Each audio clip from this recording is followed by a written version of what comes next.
Huron Sarugosha.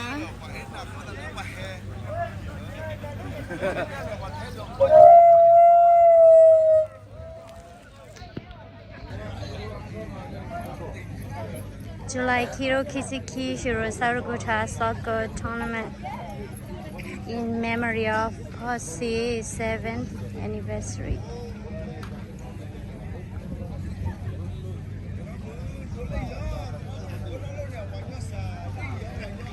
Life ni tu do tu li na hua mu kan no de ke hello te lo pya mu kan no de wi li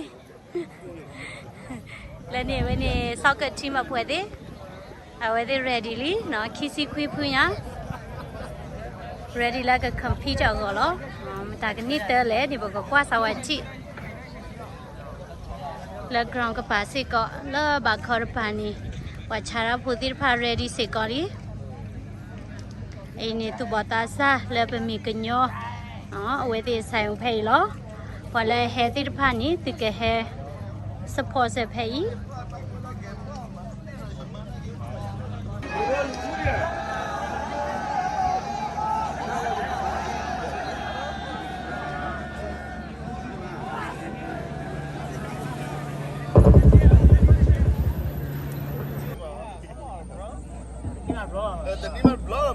Bata pui to combine your energy.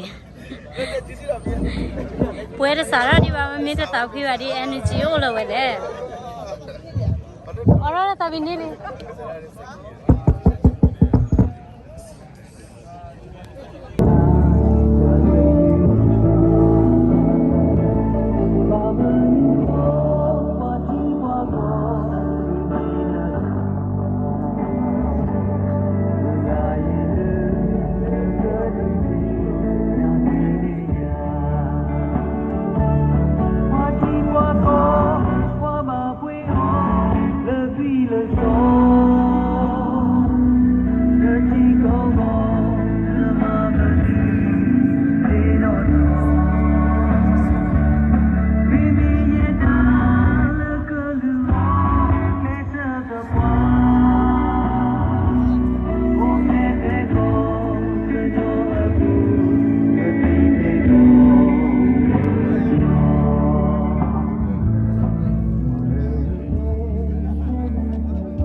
ตะ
กอมาปฏิจะสวยดาสีสุขรการเอ๋นาคนนี้ยาดาเตลาไปแล้วนะตะกุคนนี้ใจเดียวนะที่จะมานะ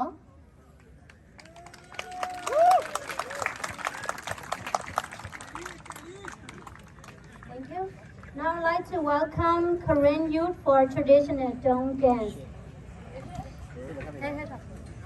วันนี้ปัตตาสักเรียกลิเวดาดงนี่เหรอข้าลาดำเนินยังไง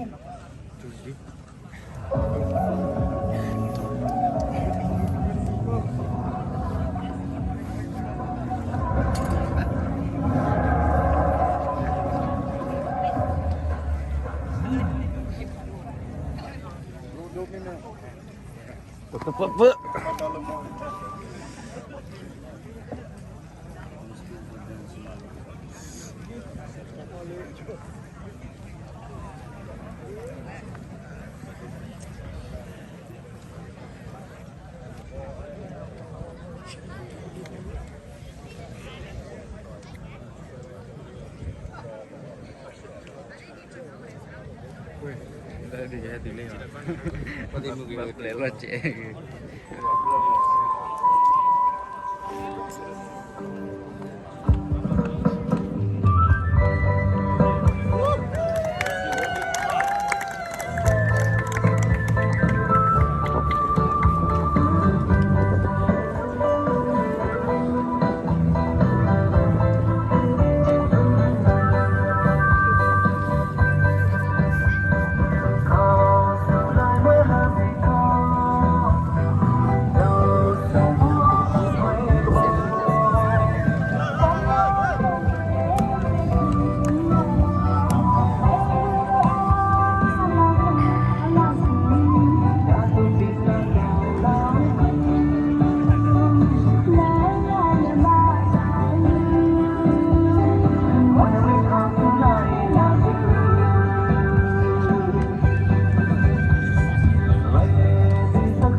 qua mưa đi qua mưa qua mưa qua mưa qua mưa nước rồi đấy vì đồ má nó illustration beautiful and great Episode era tu bela deh lebih mana?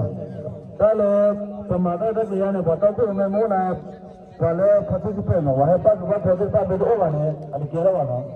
Lalu bahaya tu balik lera batal tu memang betul orang ni kira juga. Apa yang le peta hai kira tadi tu kau ni siluan tu kau ada je sakile pas wala tu bela lama. Lalu dunia ni ya lo cuma apa lalu kau ada, maka play team, play fair. Play with respect, no? But we look when first of all.